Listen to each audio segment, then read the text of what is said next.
Okay, welcome to our channel. আজকে আমরা এই ভিডিওটিতে প্লেটোস পলিটিক্যাল আইডিয়া বা প্লেটোস পলিটিক্যাল ফিলোসফি বিস্তারিতভাবে আলোচনা করার চেষ্টা করব। কারণ এনটিএ, ইউজিসি নেট এবং বিভিন্ন স্টেটের সেট এক্সামের পলিটিক্যাল সায়েন্স পেপারে ইউনিট নাম্বার 2 এর একটি গুরুত্বপূর্ণ অধ্যায় হল প্লেটোর রাজনৈতিক দর্শন। সুতরাং আপনাদের যদি আজকের এই আলোচনাটি ভালো লেগে থাকে তাহলে অবশ্যই কমেন্ট করে জানাবেন, বা কোনো রকম ওপিনিয়ন দেওয়ার থাকলেও কমেন্ট করবেন। তাহলে সময় নষ্ট না করে আজকে মূল আলোচনায় যাওয়া যাক। ওয়েস্টার্ন পলিটিক্যাল থট বা পশ্চিমী রাষ্ট্রচিন্তার ইতিহাসে প্লেটো একজন গুরুত্বপূর্ণ ব্যক্তি। তার যে বিভিন্ন চিন্তাভাবনাগুলো রয়েছে আমরা কয়েকটা পর্বে বিভক্ত করে আলোচনা করব। প্রথমে আমরা প্লেটোর যে সংক্ষিপ্ত জীবনী বা তার চিন্তাভাবনার যে ব্যাকগ্রাউন্ড, কেন তিনি এরকম তত্ত্ব আমাদের সামনে রিপ্রেজেন্ট করলেন সেটা আমরা বোঝার চেষ্টা করি। তা আমরা দেখতে পাচ্ছি যে প্লেটো আনুমানিক 428 খ্রিস্টপূর্বাব্দে এথেন্স নামক গ্রিসের একটি বিখ্যাত সিটি স্টেট বা নগর রাষ্ট্রে জন্মগ্রহণ করেছিলেন ধনী অভিজাত পরিবারে। অর্থাৎ তার জন্ম হয়েছিল একটি অ্যারিস্টোক্র্যাট ফ্যামিলিতে। শৈশবেই তিনি পেলোপনেশিয়ান ওয়ার বা পেলোপনেশিয়ান যুদ্ধকে অবজার্ভ করেন। অর্থাৎ শৈশবে কিন্তু তার জীবনে এই যুদ্ধের একটা ইম্প্যাক্ট বা প্রভাব কিন্তু পড়েছিল। মূলত এই পেলোপনেশিয়ান ওয়ারটা হয়েছিল গ্রিসের দুটি গুরুত্বপূর্ণ সিটি স্টেট এথেন্স এবং স্পার্টার মধ্যে, এবং এই যুদ্ধটি প্রায় 27 বছর ধরে চলেছিল। এবং আলটিমেটলি আমরা দেখতে পাই যে এই পেলোপনেশিয়ান যুদ্ধে কিন্তু এথেন্সের পরাজয় হচ্ছে এবং স্পার্টা কিন্তু জয়ী হচ্ছে। এই ঘটনাটা হওয়ার পরে, এথেন্সের পরাজয়ের পরে এথেন্সের জনজীবন বা সমাজ জীবনে কিন্তু একটা সামাজিক অবক্ষয় বা সোশ্যাল ডিগ্রেডেশন তৈরি হয়, এবং এথেন্সের সমাজে একটা ডিসঅর্ডার বা একটা বিশৃঙ্খলা কিন্তু তৈরি হয়েছিল। এবং পেলোপনেশিয়ান ওয়ারে এথেন্সের পরাজয়ের পরবর্তী সময়ে আমরা আরও একটি ঘটনা দেখতে পাই যে প্লেটোর নিজের কাকার নাম ছিল ক্রিটিয়াস। তিনি তার কতগুলো অনুগামীদেরকে নিয়ে একটি আন্দোলন তৈরি করেন। ক্রিটিয়াস অর্থাৎ প্লেটোর কাকা ক্রিটিয়াস তার অনুগামীদেরকে নিয়ে প্রচার করেন যে এথেন্সের এই যুদ্ধে পরাজয়ের অন্যতম কারণ হলো গণতান্ত্রিক ব্যবস্থা বা এথেন্সে একটা ডেমোক্রেটিক এনভায়রনমেন্টের উপস্থিতি। তাই অবিলম্বেই এথেন্সে গণতন্ত্রকে বন্ধ করে অভিজাততান্ত্রিক ব্যবস্থা বা অলিগার্কি বা অ্যারিস্টোক্র্যাটিক টাইপের ব্যবস্থা কিন্তু সুপ্রতিষ্ঠিত করতে হবে। এই বিষয়টাকে কেন্দ্র করে ক্রিটিয়াস একটা আন্দোলন শুরু করে, এবং আলটিমেটলি আমরা দেখতে পাই যে কিছুদিন পরে গণতন্ত্রের বদলে এথেন্সে কিন্তু রুল অফ থার্টি যেটাকে বলা হয় 30 জনের একটা অভিজাততান্ত্রিক যে শাসন ব্যবস্থা, সেটা কিন্তু প্রতিষ্ঠিত হয়েছিল। এবং এই শাসন ব্যবস্থায় 30 জন এরকম অভিজাত ব্যক্তি ছিলেন যারা পুরো এথেন্সটাকে পরিচালনা করত। এবং প্লেটো কিন্তু এই রুল অফ থার্টির প্রতি একটা ফেথ বা আস্থা জ্ঞাপন করেছিল। অর্থাৎ প্লেটোর মনে হয়েছিল যে গণতান্ত্রিক ব্যবস্থাতে এথেন্সের একটা সামাজিক অবক্ষয় হয়েছে, কাজেই গণতন্ত্রের বদলে এই যে রুল অফ থার্টি নামক একটা গোষ্ঠীতন্ত্রের শাসন এলো, এই শাসনে অবশ্যই এথেন্সের উন্নয়ন ঘটবে, এথেন্সের আবার একটা শ্রীবৃদ্ধি ঘটবে। বাট কিছুদিন পরে কিন্তু প্লেটো দেখতে পাচ্ছেন যে না, এই রুল অফ থার্টিতেও কিন্তু প্রচুর ডেসপোটিজম, স্বৈরাচার, দুর্নীতি রয়েছে। কাজেই তার যে আকাঙ্ক্ষা, আশা, সেটা কিন্তু মোহভঙ্গ হচ্ছে। এরকম পরিস্থিতিতে কিছুদিন পরে আমরা দেখতে পাচ্ছি স্বাভাবিকভাবে রুল অফ থার্টি নামক এই শাসন ব্যবস্থাটাও কিন্তু এথেন্সে পতন ঘটছে। এই সামগ্রিক প্রেক্ষাপটে দাঁড়িয়ে প্লেটো উপলব্ধি করছেন যে তাহলে গ্রিসের মতন শাসন ব্যবস্থায় ডেমোক্রেসি এটাও কখনোই একটা শ্রেষ্ঠ ব্যবস্থা নয়, কারণ এতে অস্থিরতা, নৈরাজ্য দেখা গিয়েছে। এবং এই যে আমরা অ্যারিস্টোক্র্যাটিক বা অলিগার্কি টাইপের ব্যবস্থা গ্রহণ করেছিলাম, এটাও কিন্তু সাকসেসফুল হচ্ছে না। তাই জন্য প্লেটো এমন একটা শাসন ব্যবস্থা তৈরি করার চেষ্টা করলেন যেটা হবে একটা আদর্শ শাসন ব্যবস্থা। তাই জন্যই আমরা পরবর্তীকালে দেখছি প্লেটোর রিপাবলিক গ্রন্থ তিনি রচনা করেছেন, এবং সেখানে কিন্তু তিনি গণতন্ত্র বা অভিজাততন্ত্রকে যে সমর্থন করছেন তা নয়, বরং তিনি তার রিপাবলিক গ্রন্থে বলছেন যে একটা আইডিয়াল স্টেট বা আদর্শ রাষ্ট্র নির্মাণ করতে হবে, এবং সে আইডিয়াল স্টেটের যিনি রুলার হবেন তিনি হচ্ছেন ফিলোসফার কি। অর্থাৎ এই কারণটাকেই কিন্তু তিনি সামনে রেখে তিনি আইডিয়াল স্টেটের একটা ভিত্তিপ্রস্তর নির্মাণ করার চেষ্টা করলেন। এছাড়াও আমরা যদি প্লেটোর জীবনটা দেখার চেষ্টা করি, তাহলে আমরা দেখব যে প্লেটোর টিচার বা প্লেটোর গুরুর নাম ছিল সক্রেটিস, এবং সক্রেটিসের চিন্তাভাবনার দ্বারা কিন্তু প্লেটো যথেষ্টভাবে প্রভাবিত হয়েছিল। কিন্তু 399 বিসিতে সক্রেটিসের কিন্তু ডেথ হয়, অর্থাৎ দেশদ্রোহিতার অপরাধে সক্রেটিসকে কিন্তু এথেন্সে মেরে ফেলা হয়েছিল বা তাকে কিন্তু মৃত্যুদণ্ড দেওয়া হয়। এই ঘটনাটা সংঘটিত হওয়ার পরে কি করে, প্লেটো কিন্তু এথেন্স ছেড়ে ইউরোপের বিভিন্ন দেশ, ইজিপ্ট, বিভিন্ন দেশে ভ্রমণ করতে বেরান, এবং এই সময় তিনি ইজিপ্টে লক্ষ্য করেন যে ইজিপ্টে প্রত্যেকটা শ্রেণীর নির্দিষ্ট কিছু কাজ করে, অর্থাৎ প্রত্যেকটা সম্প্রদায় বা প্রত্যেকটা শ্রেণীর নির্দিষ্ট কিছু ফাংশন রয়েছে, এবং প্রত্যেকটা মানুষ নির্দিষ্ট কাজকেই কিন্তু সম্পাদন করার চেষ্টা করছে। এই যে শ্রম বিভাজনের নীতি মিশরে গিয়ে তিনি দেখলেন, এই নীতিটার দ্বারা তিনি প্রভাবিত কিন্তু হয়েছিলেন, এবং বিভিন্ন দেশ ভ্রমণ করার পরে তিনি 387 খ্রিস্টপূর্বাব্দে এথেন্সে পুনরায় ফিরে আসেন, এবং এথেন্সে তিনি একটি এডুকেশনাল ইনস্টিটিউশন তৈরি করলেন যেটার নাম হলো একাডেমি। আর এই একাডেমিতেই মূলত অ্যারিস্টটল ভর্তি হন, এবং অ্যারিস্টটল ছিল মূলত প্লেটোর একজন বিখ্যাত ছাত্র, যে অ্যারিস্টটলকে আমরা ফাদার্স অফ পলিটিক্যাল সায়েন্স বলে চিহ্নিত করে থাকি। প্লেটোর সম্পর্কে আলোচনা করতে গিয়ে আমরা আরো কতগুলো বিষয় পাই, যেমন প্লেটো কিন্তু তার গুরু, কারণ সক্রেটিসের দ্বারা কিন্তু প্লেটো আমরা একটু আগেই দেখলাম যথেষ্ট প্রভাবিত হয়েছিলেন। সক্রেটিস একটা কথা বলতেন যে নলেজ ইজ ভার্চু, এই কথাটার দ্বারা কিন্তু প্লেটো প্রভাবিত হন। এছাড়া পিথাগোরাসের যে বিভিন্ন ধরনের গাণিতিক বা জ্যামিতিক উপপাদ্য, ম্যাথামেটিক্যাল প্রিন্সিপালের দ্বারাও কিন্তু প্লেটো ইনফ্লুয়েন্স হয়েছিলেন।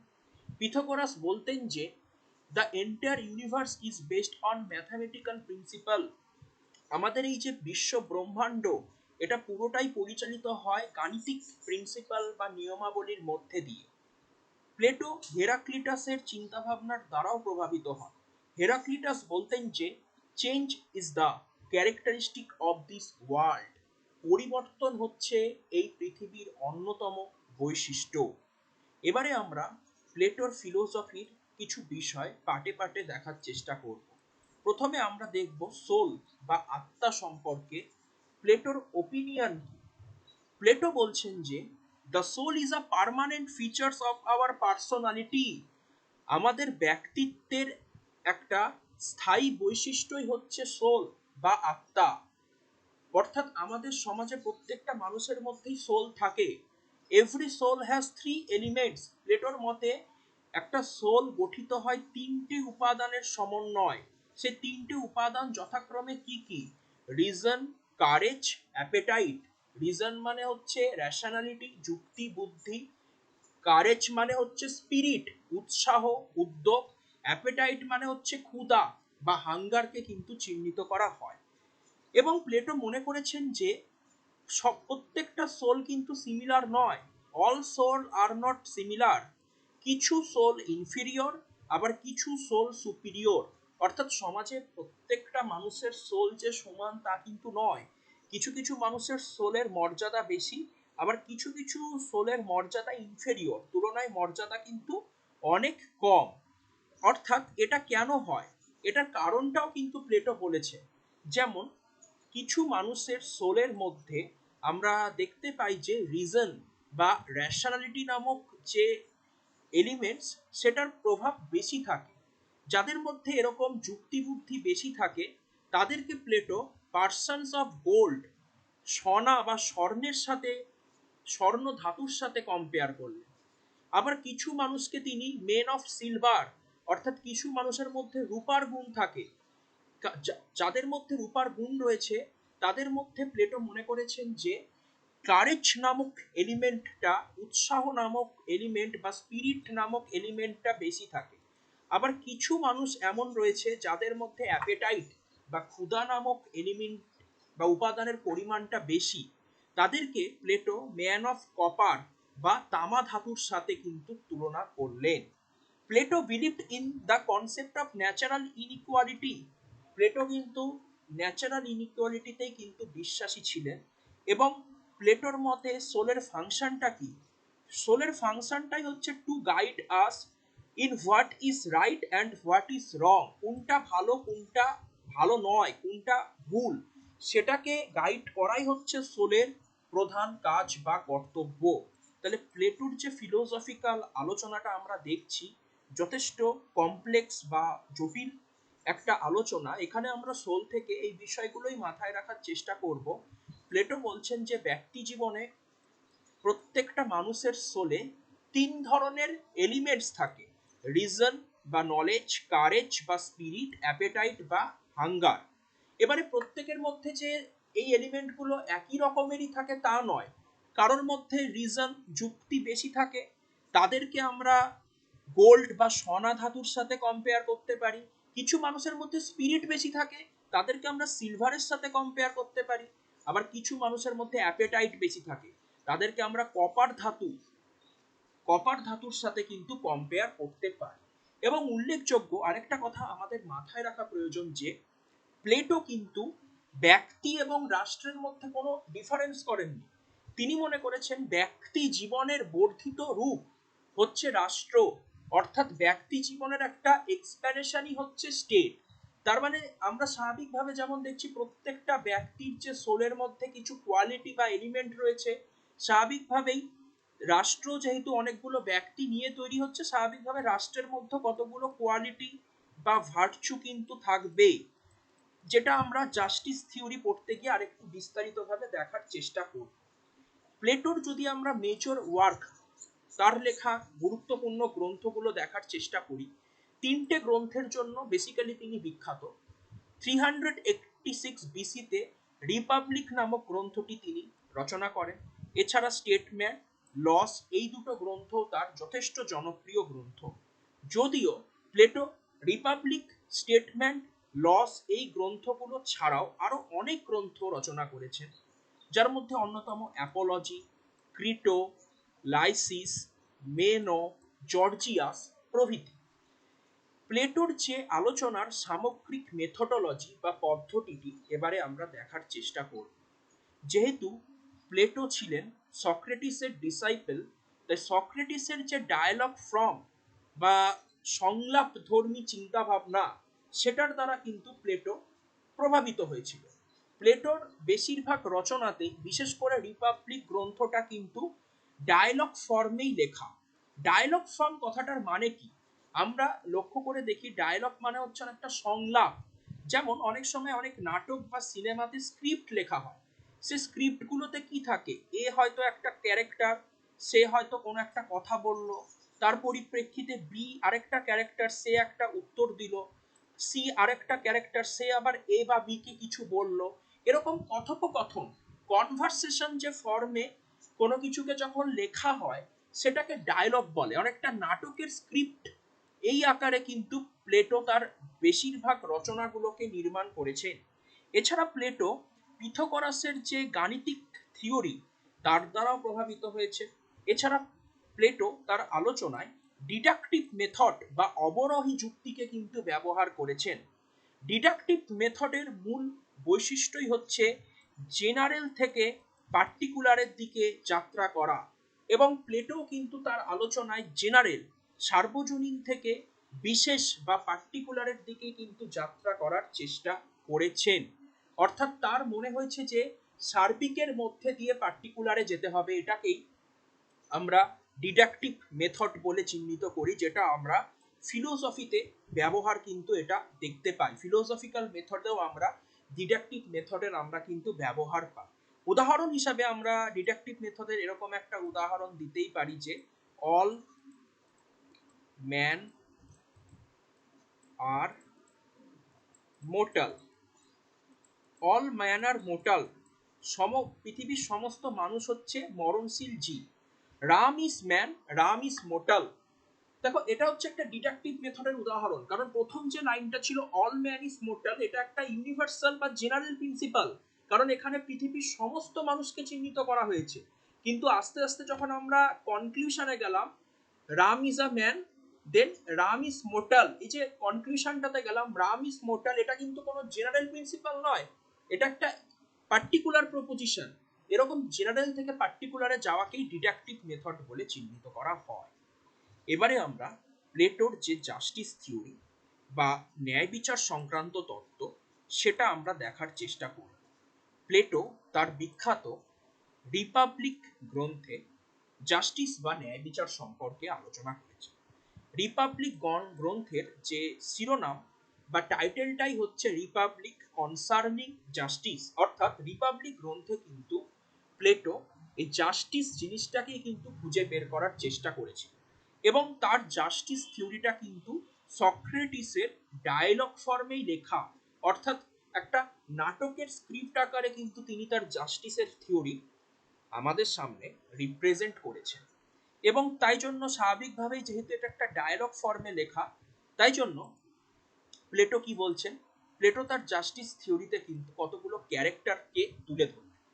তার এই যে ডায়ালগ ফর্মে তিনি অনেকগুলো ক্যারেক্টার এর কথা বলেছেন, যথাক্রমে পলিমার্কাস, সেফুলাস, থ্রিসিমার্কাস, গ্লুকন, গ্লুকনের ভাই অ্যাডিম্যান্টাস এবং সক্রেটিস। এখানে মাথায় রাখবে সক্রেটিসের পাশে ব্র্যাকেটে লেখা আছে প্লেটো হিমসেলফ, অর্থাৎ রিপাবলিক গ্রন্থে জাস্টিস থিওরিতে তিনি কতগুলো ক্যারেক্টারের কথা বলেছেন, এবং এখানে সক্রেটিস বলতে প্লেটো নিজেই সক্রেটিসের নামটা ব্যবহার করে তার যে মতামত সেটা কিন্তু তুলে ধরার চেষ্টা করছে। এরকম তর্ক বিতর্ক লজিকের মাধ্যমে তিনি তার জাস্টিস থিওরিটা আমাদের সামনে রিপ্রেজেন্ট করছেন। সেটাই আমরা এবারে একটু দেখার চেষ্টা করব। প্রথমে আমরা দেখতে পাচ্ছি যে এথেন্সের একজন খুব ধনী গুরুত্বপূর্ণ ব্যক্তি ছিলেন সেপুলাস।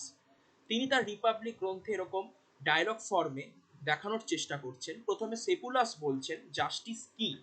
সেপুলাস বলছেন যে জাস্টিস কথাটার মানে হচ্ছে telling truth and giving back what a man has taken from another.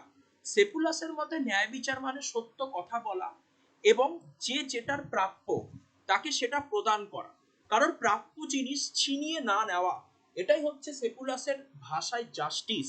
যেহেতু এটা ডায়লগ ফর্মে লেখা, এর প্রত্যুত্তর বা এর রিপ্লাইতে সক্রেটিস অর্থাৎ প্লেটো হিমসেলফ, এখানে প্লেটোই তার গুরুর নামটা ব্যবহার করছে, কিন্তু প্লেটো বলছেন যে না সেপুলাস, জাস্টিস সম্পর্কে তোমার যে ডেফিনেশন এটা কিন্তু পুরোপুরি ঠিক নয়। কারণ অনেক সময় কি হয়, কাউকে কারোর প্রাপ্য জিনিস আমরা প্রদান না করে তার কাছ থেকে সেই প্রাপ্য জিনিস কেড়ে নিতে পারি। সাপোজ একটা উদাহরণ যদি দেখি, আমি অতীতে ছোটবেলায় হয়তো আমি আমার কোনো ফ্রেন্ডকে তার বার্থডেতে একটা নাইফ, ছুরি বা কাটার হয়তো গিফট করেছিলাম, কিন্তু এখন আমরা দাঁড়িয়ে দেখছি যে আমার সেই বন্ধু পাগল হয়ে গিয়েছে এবং সে চেষ্টা করছে সেই নাইফ বা কাটার দিয়ে নিজেকে হত্যা করা। তাহলে এরকম অবস্থাতে তার সেই প্রাপ্য জিনিস অর্থাৎ নাইফটা তো আমাকে রিটার্ন করতে হবে, তার কাছ থেকে কেড়ে নিতে হবে। অর্থাৎ তোমার যে সেকুলার জাস্টিস সম্পর্কে ডেফিনেশন এটা কিন্তু পুরোপুরি ঠিক নয়, এটা ভুল। এইভাবে কি করলো প্লেটো সক্রেটিস ক্যারেক্টারের মধ্যে দিয়ে সেকুলাসের জাস্টিসের ডেফিনেশনটাকে কিন্তু রিজেক্ট করলেন। তাহলে আমরা কি দেখছি, এখন আমরা প্লেটোর জাস্টিস থিওরিটা করার চেষ্টা করছি। প্লেটো তার রিপাবলিক গ্রন্থে জাস্টিস জিনিসটাকে আলোচনা করেছেন একটা ডায়ালগ ফর্মের মধ্যে দিয়ে। এখানে অনেকগুলো ক্যারেক্টারের কথা তিনি বলেছেন। প্রথমে সেপুলাস বললেন যে সত্য কথা বলা এবং কাউকে কোনো বিষয় বঞ্চিত না করাই হলো ন্যায় বিচার, কিন্তু প্লেটো বলছেন যে এটা ভুল। অনেক সময় অনেককে বিশেষ কিছু কারণে প্রাপ্য থেকে বঞ্চিত করতেই হয়। যেমন আরেকটা উদাহরণ আমরা দিতেই পারি যে আমি হয়তো আমার ফ্রেন্ডকে মেডিসিন কিনে দিলাম যাতে তার শরীর সুস্থ থাকে, কিন্তু দেখা গেল আমার ফ্রেন্ড পাগল হয়ে গিয়েছে এবং সে চেষ্টা করছে মেডিসিনের পুরো বোতলটাই খেয়ে ফেলার। তাহলে তার এই প্রাপ্য জিনিসটা আমাকে কি করতে হবে, তার কাছ থেকে রিটার্ন কেড়ে নিতেই হবে। তাহলে সেপুলাসের এই ডেফিনেশনটা কিন্তু সঠিক নয় বলে প্লেটো মনে করলেন। এরপরে আমরা দেখতে পাচ্ছি সেকেন্ড আরেকটা গুরুত্বপূর্ণ ক্যারেক্টার আসছে, সেটা হচ্ছে কি, সেটা হচ্ছে সেফুলাসের ছেলে পলিমার্কাস। পলিমার্কাস জাস্টিস সম্পর্কে কি বলছেন? পলিমার্কাস বলছেন যে justice means doing good to our friend and harm to our enemy. পলিমার্কাসের মতে ন্যায় বিচার হচ্ছে বন্ধুর সাথে ভালো আচরণ করা এবং এনিমি শত্রুর সাথে খারাপ আচরণ করাই হচ্ছে ন্যায় বিচার। এর প্রত্যুত্তরে প্লেটো হিমসেলফ, এখানে প্লেটো কিন্তু তার ক্যারেক্টারের নাম লিখেছিলেন তার গুরুর নামে সক্রেটিস। প্লেটো রিপ্লাই করছেন যে না পলিমার্কাস, তোমার এই ডেফিনেশনটা ঠিক নয়, কারণ কে বন্ধু কে শত্রু, কে ফ্রেন্ড কে এনিমি অনেক সময় আমাদের চিনতে ভুল হয়। তাই জন্য জাস্টিস সম্পর্কে এরকম ডেফিনেশন দিলে হবে না। সাপোজ আমরা যদি উদাহরণস্বরূপ এটাই বলতে পারি যে প্রত্যেকটা দেশে মিলিটারি বা সেনাবাহিনী থাকে, সেনাবাহিনীর কাজ হচ্ছে দেশকে বহিঃশত্রুর আক্রমণ থেকে রক্ষা করা, অর্থাৎ সেনাবাহিনী আমাদের বন্ধু। কিন্তু অনেক সময় সেনাবাহিনী বা মিলিটারি আমাদেরকে নিরাপত্তা দিতে ব্যর্থ হন, কোনো দেশ আক্রমণ করলো তারা আমাদেরকে নিরাপত্তা দিতে ব্যর্থ হলো, তার মানে কি তারা সঙ্গে সঙ্গে আমাদের শত্রুতে পরিণত হবে? তা একদমই নয়। তাহলে বন্ধু শত্রু নির্বাচন এর পরিপ্রেক্ষিতে আমরা জাস্টিসকে কখনোই চিহ্নিত করতে পারি না। এরপরে থার্ড ক্যারেক্টার আসছে থ্রিসিমার্কাস। থ্রিসিমার্কাস জাস্টিস সম্পর্কে যে ডেফিনেশনটা দিচ্ছে সেটি হলো কি, থ্রিসিমার্কাসের মতে justice is the interest of the stronger. সমাজে যারা স্ট্রং, যারা শক্তিশালী, যারা রুলার, যাদের হাতে প্রচুর ক্ষমতা রয়েছে, তাদের স্বার্থই হচ্ছে জাস্টিস। এটা থ্রিসিমার্কাসের মতে। থ্রিসিমার্কাস তার আলোচনা আরেকটা উক্তি বলছেন যে ইনজাস্টিস ইজ জাস্টিস।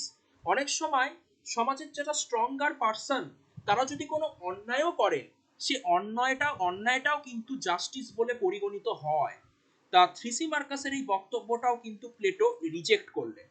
প্লেটো বললেন অ্যাডমিনিস্ট্রেশন ইজ অ্যান আর্ট, প্রশাসন একটা কলা বা একটা আর্ট। জাস্টিস মানে হচ্ছে সমাজের প্রত্যেকটা মানুষের ভালো করা, এক্ষেত্রে কোনোদিনই কোনো বৈষম্য বা ডিসক্রিমিনেশন করা সম্ভব নয়। কাজেই থ্রিসিমার্কাসের এই বক্তব্যটাও কিন্তু সঠিক নয়। এরপরে আরো একটি ক্যারেক্টার এলো, সেটা হচ্ছে গ্লুকো। গ্লুকন ছিল প্লেটোর ফ্রেন্ড।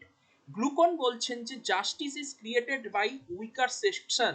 গ্লুকন তিনি একজন বাস্তবধর্মী তাত্ত্বিক ছিলেন। তার মনে হয়েছে যে জাস্টিস এটা সমাজের যারা পিছিয়ে পড়া ব্যক্তি তারা নিজেদের স্বার্থে তৈরি করেছে। গ্লুকন বলছেন যে স্টেট তৈরি হওয়ার আগে আমাদের সমাজে কিছু মানুষ অনেক দুর্বল ছিল, তারা নিজেদের স্বার্থে কিছু রুলস রেগুলেশন তৈরি করে, সেটাই পরবর্তীকালে জাস্টিস হিসাবে আমরা পরিচিতি পাচ্ছি। কিন্তু প্লেটো বলছেন যে না, গ্লুকনের এই বক্তব্যটাও কিন্তু একদমই ঠিক নয়। এবং এই বিভিন্ন বিশ্লেষণের পরিপ্রেক্ষিতে তর্ক বিতর্কের মধ্যে দিয়ে অবশেষে প্লেটো জাস্টিস কি সেটার ব্যাখ্যা দেওয়ার চেষ্টা করছেন।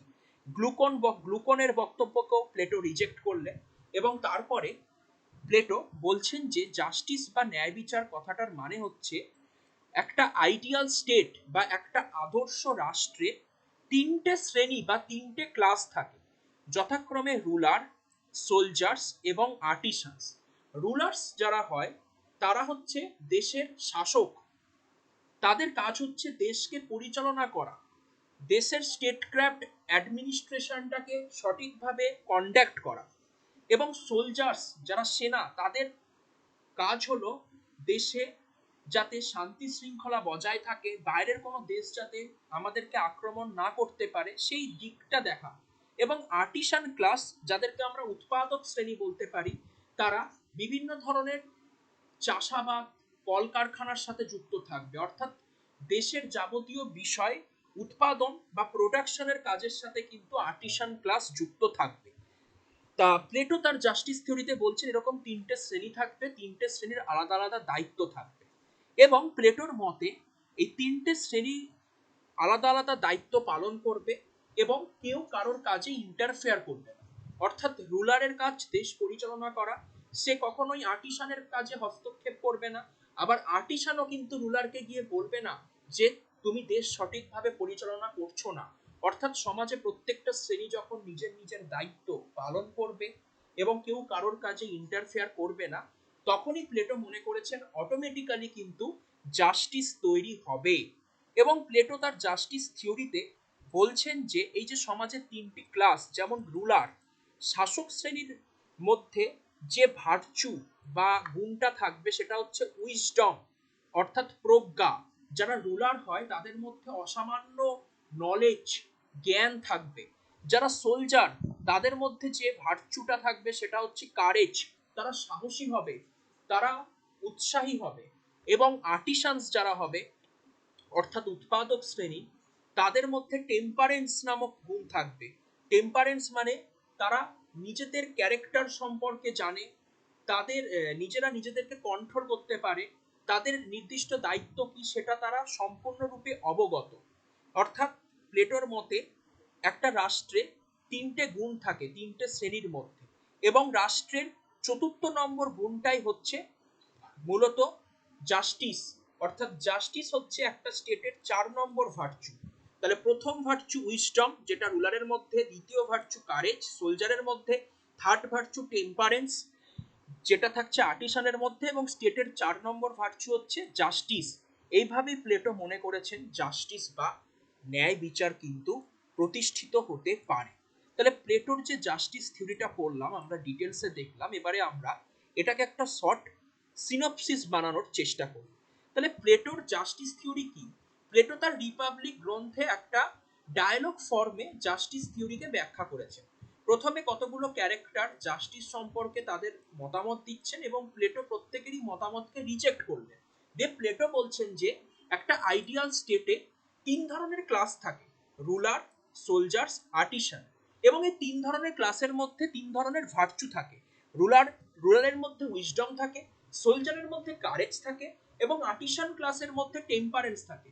এবং সমাজে এর পরিপ্রেক্ষিতে একটা 4 নম্বর ভার্চু তৈরি হয়, যেটা হচ্ছে জাস্টিস।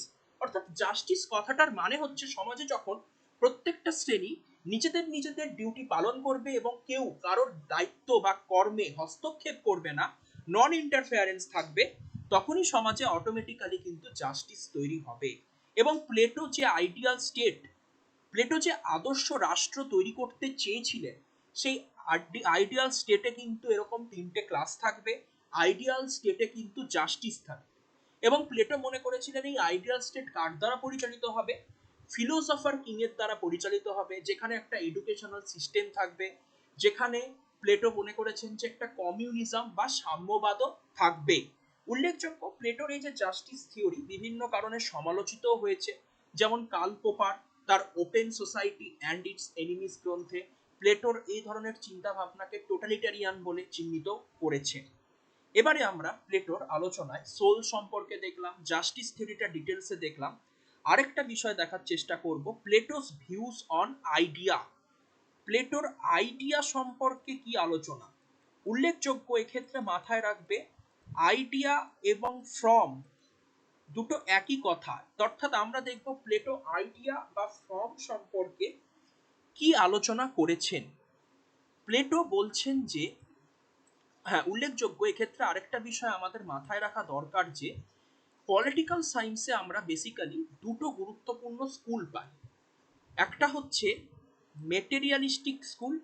মেটেরিয়ালিস্টিক স্কুলের যারা থিঙ্কার্স হয় তারা ম্যাটার বা বস্তুকে অধিক গুরুত্ব আরোপ করে। অর্থাৎ মেটেরিয়ালিস্টিক থিঙ্কার্সরা হচ্ছে বস্তুবাদী তাত্ত্বিক। তারা মনে করেন যে আমরা আমাদের সেন্স অর্গ্যান অর্থাৎ চোখ, কান, এরকম সেন্স অর্গ্যানগুলোকে কাজে লাগিয়ে যে বিষয়গুলো অবজার্ভ করি বা প্রত্যক্ষ করি সেটাই নলেজ বা সেটাই জ্ঞান। এই ধরনের অন্যতম তাত্ত্বিক হচ্ছেন কার্ল মার্কসের কথা আমরা বলতে পারি। তেমনি পলিটিক্যাল সায়েন্সে আরেকটা স্কুল রয়েছে, যে স্কুলটাকে আমরা আইডিয়াল স্কুল বলি। আইডিয়াল স্কুলের যারা থিঙ্কার্স হয় তারা মনে করেন যে না, সবসময় সেন্স অর্গ্যানের মাধ্যমেই যে আমরা জ্ঞান অর্জন করতে পারি তা নয়। জ্ঞান অর্জন করতে গেলে অনেক সময় আমাদের মাইন্ড বা মনকেও কাজে লাগাতে হয়। এবং ম্যাটার বা বস্তুটাই যে একমাত্র বিষয় তা নয়, ম্যাটারের বাইরেও একটা আলাদা জগৎ বা আইডিয়ার জগৎ থাকে, সেটা আরো বেশি গুরুত্বপূর্ণ। এরকম আইডিয়াল থিঙ্কার্সদের মধ্যে অন্যতম হচ্ছে প্লেটো। তাই জন্য প্লেটোকে আমরা ফাদার অফ আইডিয়ালিজম বলেও চিহ্নিত করে থাকি। তাহলে প্লেটোর ভিউজ অন আইডিয়া বা প্লেটোর ফর্ম সম্পর্কে আলোচনাটা করতে গেলে আগে আমাদের এই বিষয়টা মাথায় রাখা দরকার যে ফিলোসফি বা পলিটিক্যাল সায়েন্স বা পলিটিক্যাল থিওরিতে দুটো গুরুত্বপূর্ণ স্কুল রয়েছে।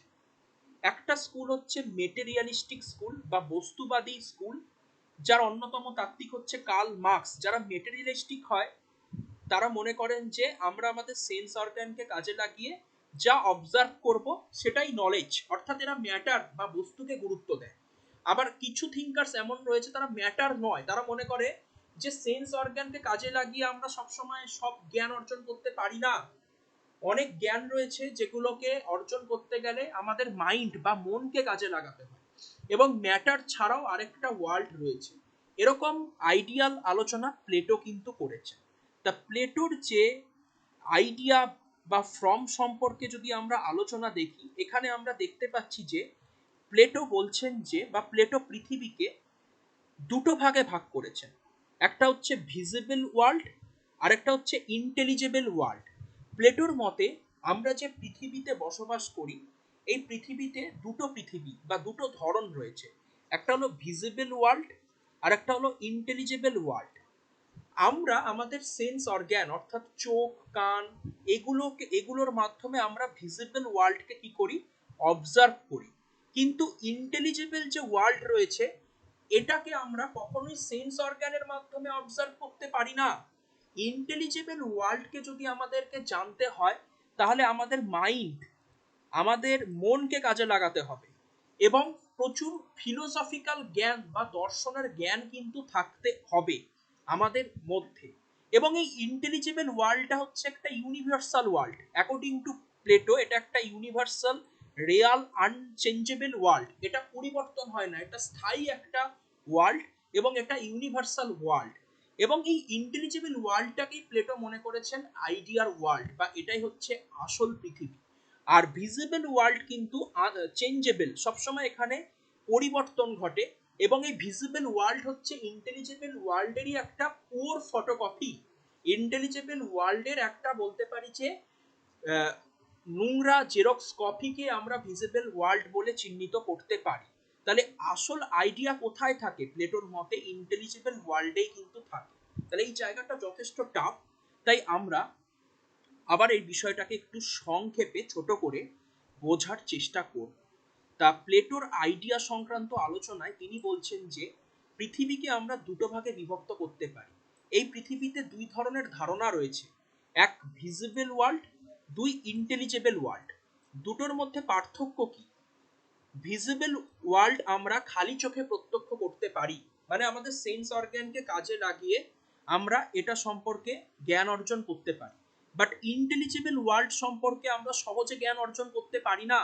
ইন্টেলিজেবল ওয়ার্ল্ডকে বুঝতে গেলে আমাদের মধ্যে প্রচুর ফিলোসফিক্যাল নলেজ, আমাদের মাইন্ড হতে হবে স্বচ্ছ এবং পরিষ্কার। ভিজিবল ওয়ার্ল্ড প্লেটোর মতে এটা হচ্ছে ইন্টেলিজেবল ওয়ার্ল্ডের একটা শ্যাডো বা একটা poor photocopy. Visible world changing, এখানে সবসময় পরিবর্তনশীলতা লক্ষ্য করা যায়, এবং এটা কখনোই রিয়াল ওয়ার্ল্ড নয়। কিন্তু ইন্টেলিজেবল ওয়ার্ল্ড হচ্ছে রিয়াল ওয়ার্ল্ড, এটা একটা ইটারনাল, সার্বজনীন ওয়ার্ল্ড, এবং এখানে কোনো পরিবর্তন কিন্তু ঘটে না। এবং প্লেটোর মতে এই ইন্টেলিজেবল ওয়ার্ল্ডটাই হচ্ছে অ্যাকচুয়াল আইডিয়ার ওয়ার্ল্ড, এটাই হচ্ছে প্রকৃত আইডিয়ার ওয়ার্ল্ড, যেটা প্লেটো মনে করেছেন। এবারে প্লেটো এই যে থিওরিটা আমাদের সামনে তুলে ধরলেন, আইডিয়া সম্পর্কে যে প্লেটোর আলোচনা, এই বিষয়টাকে তিনি একটা উদাহরণের মাধ্যমে আমাদের সামনে তুলে ধরেছেন, যে উদাহরণটাকে আমরা Plato's allegory of the cave বলে চিহ্নিত করি। এবারে আমরা এই যে প্লেটোর আইডিয়া সংক্রান্ত আলোচনায় যে দুটো ওয়ার্ল্ডের কথা বললেন, ইন্টেলিজেবল অ্যান্ড ভিজিবল, এটাই আমরা অ্যালিগরি অফ দ্য কেপ এই উদাহরণটার মধ্যে দিয়ে কি করব, বোঝার চেষ্টা করব। তার আগে আরেকটা বিষয় আমাদের মাথায় রাখা দরকার, যে তাহলে প্লেটোর মতে আইডিয়াটা কোথায় থাকছে? আইডিয়াটা থাকছে ইন্টেলিজেবল ওয়ার্ল্ডে, এবং আইডিয়া কি পার্মানেন্ট এবং ইউনিভার্সাল। এবং তিনি নলেজ এবং ওপিনিয়নের মধ্যেও পার্থক্য করেছেন। তিনি মনে করেছেন নলেজ বা জ্ঞান হচ্ছে আইডিয়া, এবং নলেজ হচ্ছে একটা ইউনিভার্সাল ধারণা। এবং তিনি বলছেন যে ওপিনিয়ন এটা ম্যান টু ম্যান ভ্যারি করে, তাই জন্য ওপিনিয়ন কিন্তু কখনোই নলেজ নয়। অর্থাৎ এক কথায় মাথায় রাখবে যে এই আইডিয়াটাই হচ্ছে প্লেটোর ভাষায় নলেজ।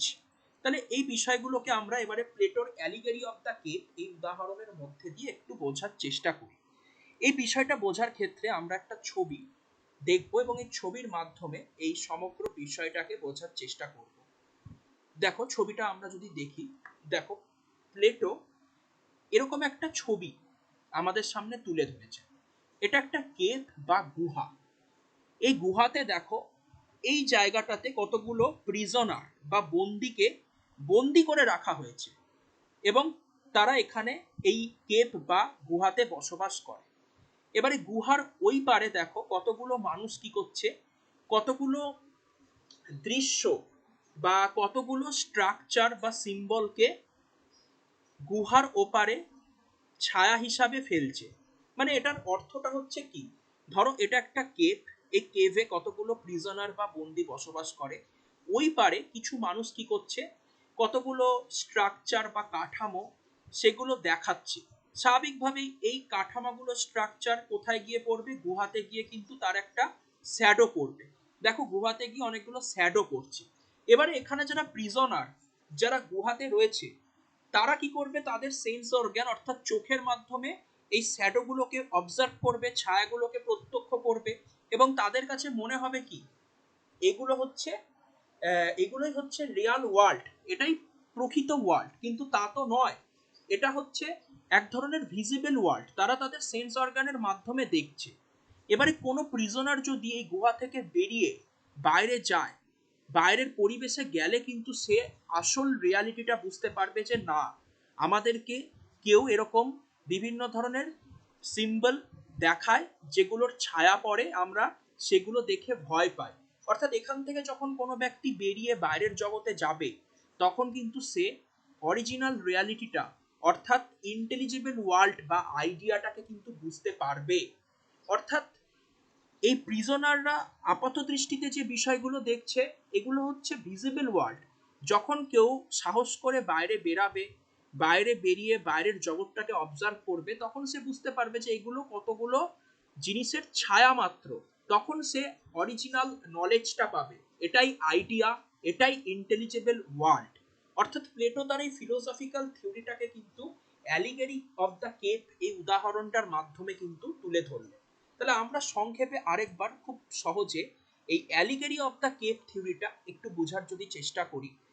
প্লেটোর আইডিয়া সংক্রান্ত বিষয়টাকে সংক্ষেপে বোঝানোর জন্য একটি উদাহরণ দিয়েছেন, যে উদাহরণটির নাম হলো অ্যালিগেরি অফ দ্য কেভ। প্লেটো মনে করেছেন পৃথিবীতে দুই ধরনের ওয়ার্ল্ড থাকে, ভিজিবল ওয়ার্ল্ড, ইন্টেলিজেবল ওয়ার্ল্ড। আমরা আমাদের খালি চোখে যে পৃথিবীটা প্রত্যক্ষ করি সেটা ভিজিবল ওয়ার্ল্ড। এটা সঠিকও হতে পারে, এটা মিথ্যাও হতে পারে, কারণ এটা ইন্টেলিজেবল ওয়ার্ল্ডের একটা পুয়ার ফটোকপি বলে আমরা চিহ্নিত করি। যেমন এই উদাহরণটিতে আমরা দেখতে পাচ্ছি এটি একটি গুহা। এই গুহাতে কতগুলো প্রিজনার রয়েছে। প্রিজনারের কাছে এই গুহাতে তারা আশেপাশে যা নিজেদের সেন্স অর্গানকে কাজে লাগিয়ে যা অবজার্ভ করে, এটা তাদের কাছে রিয়াল ওয়ার্ল্ড মনে হলো, এটা অ্যাকচুয়ালি ভিজিবল ওয়ার্ল্ড। তারা বিভিন্ন ধরনের ছায়া, বিভিন্ন ধরনের শ্যাডো দেখছে এই গুহাতে এবং তারা ভাবছে যে এগুলো হয়তো কোনো ভয়ঙ্কর জীব বা কোনো ধরনের ডেঞ্জারাস ক্রিয়েচার হতে পারে। কিন্তু যখন এখান থেকে কেউ বাইরে বেরিয়ে যাবে তখন সে বুঝতে পারবে যে না, বাইরে থেকে কেউ আমাদেরকে ভয় দেখাচ্ছে বা সূর্যের আলোর বিভিন্ন ধরনের ছায়া পড়ছে। তখন সে রিয়ালিটিটা বুঝতে পারবে। অর্থাৎ সে তখন ভিজিবল ওয়ার্ল্ড নয়, ইন্টেলিজেবল ওয়ার্ল্ডকে জানতে পারবে। অর্থাৎ সে প্রকৃত নলেজটাকে জানতে পারবে, যেটাই হচ্ছে প্রকৃত নলেজ বা আইডিয়ার ওয়ার্ল্ড। এই বিষয়টাই প্লেটো বোঝানোর চেষ্টা করলেন। এছাড়া প্লেটো যে আইডিয়াল স্টেট নির্মাণ করতে চেয়েছিলেন, যেখানে বলেছিলেন একজন ফিলোসফার কিং থাকবে এবং সেখানে আরেকটা গুরুত্বপূর্ণ বৈশিষ্ট্য থাকবে প্লেটোর মতে, সেটা হচ্ছে community of wives and property. প্লেটোর সাম্যবাদী তত্ত্ব। প্লেটো মনে করেছেন আইডিয়াল স্টেট বা আদর্শ যে রাষ্ট্র হবে সেখানে এক ধরনের সাম্যবাদ থাকবে। অর্থাৎ যারা রুলার, যারা শাসক বা অভিভাবক শ্রেণী, তারা যাতে সঠিকভাবে দেশকে পরিচালনা করতে পারে, তাই তারা কখনোই কিন্তু পরিবার গঠন করতে পারবে না, তারা কখনোই বিবাহ করতে পারবে না এবং তাদের হাতে কোনো প্রাইভেট ওনারশিপ বা ব্যক্তিগত সম্পত্তি কিন্তু থাকবে না। অর্থাৎ প্লেটো তার সাম্যবাদে বলছেন যে অভিভাবক শ্রেণী পরিবার গঠন বা বিবাহ করতে পারবেন না এবং তাদেরকে ব্যক্তিগত সম্পত্তির অধিকার থেকে বঞ্চিত করা হবে। কারণ ব্যক্তিগত সম্পত্তি থাকলেই কিন্তু কি হবে না, তার কাজ করতে বা দেশ পরিচালনা করতে মন কিন্তু বসবে না। অর্থাৎ এইভাবে তিনি একটা সাম্যবাদী তত্ত্ব কিন্তু আমাদের সামনে তুলে ধরলেন।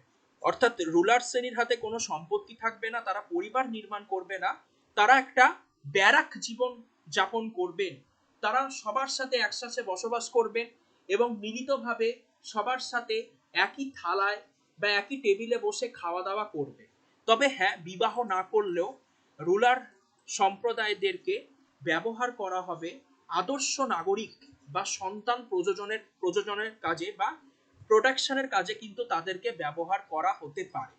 অর্থাৎ প্লেটোর এই যে community of wives and property, এটা যথেষ্ট সমালোচিত হয়, কারণ এখানে তিনি কেবলমাত্র রুলার শ্রেণীকেই সম্পত্তি বা পরিবার গঠনের অধিকার থেকে বঞ্চিত করেছেন। বলেছেন যে তাদের হাতে কোনো প্রপার্টি থাকবে না, তারা সবার সাথে একসাথে ক্যাম্পে বসবাস করবে, একই টেবিলে খাওয়া দাওয়া করবে, তারা বিবাহ করতে পারবে না। কিন্তু অবশ্যই একজন রুলারকে একটা আদর্শ নাগরিক বা একটা যাতে সন্তান উৎপাদন করানো যায়, এই কাজে কিন্তু ব্যবহার করা যেতেই পারে, যাতে একটা দেশে আদর্শ ভালো কিছু সিটিজেন্স তৈরি হয়। এবারে আমরা প্লেটোর আলোচনার একদম শেষের দিকে চলে এসেছি। প্লেটোর যে এডুকেশনাল থিওরি বা শিক্ষা সংক্রান্ত তত্ত্ব, সেটা আমরা দেখার চেষ্টা করব। প্লেটো মনে করেছিলেন যে একটা আইডিয়াল স্টেট, আদর্শ রাষ্ট্রে জাস্টিস থাকবে, একটা ফিলোসফার কিং এর রুলার প্রতিষ্ঠিত হবে। তাই জন্য তিনি একটা শিক্ষা ব্যবস্থার কথা বলেছেন। যদিও প্লেটোর শিক্ষা ব্যবস্থা অনেক লং টার্ম, প্লেটোর শিক্ষা ব্যবস্থা দীর্ঘমেয়াদী শিক্ষা ব্যবস্থা। তিনি শিক্ষা ব্যবস্থার অনেকগুলি পর্বের কথা বলেছেন। যেমন প্রাইমারি বা এলিমেন্টারি এডুকেশনের কথা তিনি বললেন। প্রাথমিক শিক্ষা শুরু হবে একটা শিশু জন্মগ্রহণ করা থেকে 20 বছর বয়স পর্যন্ত। অর্থাৎ 20 বছর বয়স পর্যন্ত প্লেটোর মতে এলিমেন্টারি বা প্রাথমিক শিক্ষা চলবে।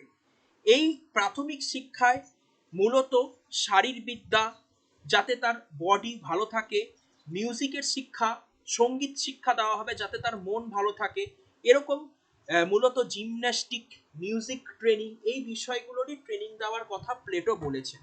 অর্থাৎ প্লেটোর ভাষায় প্রাথমিক শিক্ষা হচ্ছে 0 থেকে 20 বছর বয়স পর্যন্ত চলবে। এই যে 0 থেকে 20 বছর বয়স পর্যন্ত যখন এলিমেন্টারি এডুকেশন চলবে, এরই মধ্যে 18 বছর বয়স যখন হবে একজন ব্যক্তির, তখন তাদেরকে একটা পরীক্ষা বা এন্ট্রান্স দিতে হবে এবং এই এন্ট্রান্স বা পরীক্ষাতে যারা পাস করবেন তারাই পরবর্তীকালে হায়ার এডুকেশন বা উচ্চশিক্ষা লাভের সুযোগ পাবেন। এবং যারা এই পরীক্ষায় পাস করবেন তারা উচ্চশিক্ষা অর্জন করবে 20 থেকে 35 বছর বয়স পর্যন্ত। অর্থাৎ হায়ার এডুকেশন চলবে নেক্সট 15 ইয়ার্স ধরে, 20 থেকে 35 বছর বয়স পর্যন্ত। এবং এই সময় ম্যাথামেটিক্স, গণিত, জিওমেট্রি, অ্যাস্ট্রোনমি, ফিলোসফি, এরকম বিভিন্ন গুরুত্বপূর্ণ বিষয় কিন্তু শিক্ষা দেওয়া হবে।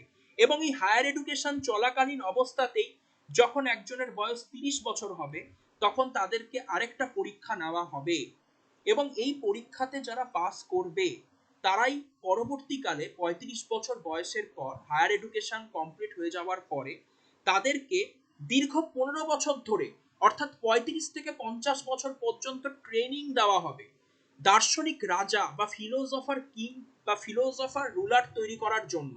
এই যে ট্রেনিং দেওয়া হবে, এখানে কিছু প্র্যাকটিক্যাল ট্রেনিং দেওয়া হবে, তাদেরকে শেখানো হবে কিভাবে অ্যাডমিনিস্ট্রেশন বা প্রশাসন পরিচালনা করতে হয়, কিভাবে পাবলিক অ্যাফেয়ার্সকে ম্যানেজ করতে হয়, কিভাবে রাষ্ট্রকে পরিচালনা করতে হয়, এই বিষয়গুলো কিন্তু শেখানো হবে। অর্থাৎ এই এডুকেশনের মধ্যে দিয়েই কিন্তু একটা ফিলোসফার কিং বা আদর্শ রাজাকে কিন্তু তৈরি করা যায়। এটা কিন্তু প্লেটো আমাদের সামনে তুলে ধরলেন।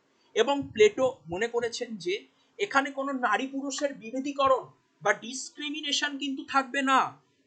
যোগ্যতা বলে মেরিটের উপর ভিত্তি করে মেল বা ফিমেল যে কেউ এ ধরনের শিক্ষা গ্রহণ করতে পারে এবং একজন ফিমেলও কিন্তু ফিলোসফার কিং বা দার্শনিক রাজা কিন্তু হতে পারে। তাহলে প্লেটোর যদি আমরা এডুকেশনাল থিওরিটা দেখার চেষ্টা করি, তাহলে এটাই আমরা বলতে পারি প্লেটোর এডুকেশনাল থিওরিতে দুটি পর্ব রয়েছে। এলিমেন্টারি এডুকেশন বা প্রাইমারি এডুকেশন, যেটা 0 থেকে 20 বছর বয়স পর্যন্ত চলবে। এখানে একদম মিউজিক, জিমন্যাস্টিক, এই শিক্ষাগুলো দেওয়া হবে। এই এলিমেন্টারি এডুকেশনের মধ্যে 18 বছর বয়সে একটা পরীক্ষা নেওয়া হবে। এই পরীক্ষাতে যারা পাস করবে তাদেরকে হায়ার এডুকেশন দেওয়া হবে। হায়ার এডুকেশন দেওয়া হবে 20 থেকে 35 বছর বয়স পর্যন্ত। এই হায়ার এডুকেশনে ফিলোসফি, লজিকের মতন গুরুত্বপূর্ণ বিষয়, এছাড়াও ম্যাথামেটিক্স, অ্যাস্ট্রোনমি, জিওমেট্রি প্রভৃতি বিষয় শিক্ষা দেওয়া হবে। এবং এই হায়ার এডুকেশনের চলাকালীন অবস্থাতেই 30 বছর বয়সে আরেকটি পরীক্ষা নেওয়া হবে। এই পরীক্ষায় যারা পাস করবে তাদেরকে হায়ার এডুকেশন কমপ্লিট হয়ে যাওয়ার পরে, অর্থাৎ 35 বছর থেকে 50 বছর পর্যন্ত ট্রেনিং দেওয়া হবে আদর্শ দার্শনিক রাজা বানানোর জন্য। এবং সেই ট্রেনিংয়ে management of affairs, public administration, অস্ত্র কিভাবে চালাতে হয়, এই সকল বিষয় কিন্তু শেখানো হবে। প্লেটো সম্পর্কে আমরা একাধিক ওপিনিয়ন বা কমেন্ট পাই। যেমন আমরা একটু আগেই দেখলাম যে কার্ল পপার তার open society and its enemy গ্রন্থে কিন্তু প্লেটোকে টোটালিটারিয়ান বলেছেন। আবার ম্যাক্সি, একজন গুরুত্বপূর্ণ পলিটিক্যাল সায়েন্টিস্ট, তিনি প্লেটোকে first utopian in the world বলেছেন। ইউটোপিয়ান এই কারণেই বলেছেন কারণ দেখো, প্লেটো যে থিওরিটা আমাদের সামনে রিপ্রেজেন্ট করছেন এটা কিন্তু বাস্তব বা রিয়াল লাইফে অ্যাপ্লিকেবল করা কিন্তু খুব একটা সহজ নয়, অনেকটা কাল্পনিক থিওরি। তাই জন্য ম্যাক্সি প্লেটোকে first utopian in the world বলেছেন। হান্না আরেন্ট প্লেটোকে ফিলোসফি অফ ফ্যাসিস্ট বলে চিহ্নিত করেছেন। আবার ডানিং বলেছেন যে প্লেটোর যে স্টেট সেটা হচ্ছে স্টেট অ্যাজ রোম্যান্স। আবার স্যাভাইন বলছেন যে Plato's philosopher king as enlightened টিরানি। আবার রুসো কিন্তু বলছেন যে Republic is a treaty not on government but on education. অর্থাৎ এরকম বিভিন্ন পলিটিক্যাল থিঙ্কার্স বিভিন্ন ধরনের কিন্তু ওপিনিয়ন দিয়েছেন। যেমন এমারসন বলছেন যে Plato is philosophy and philosophy is Plato. এছাড়া আর কতগুলো বিষয় দেখে আমরা আজকের আলোচনা শেষ করব।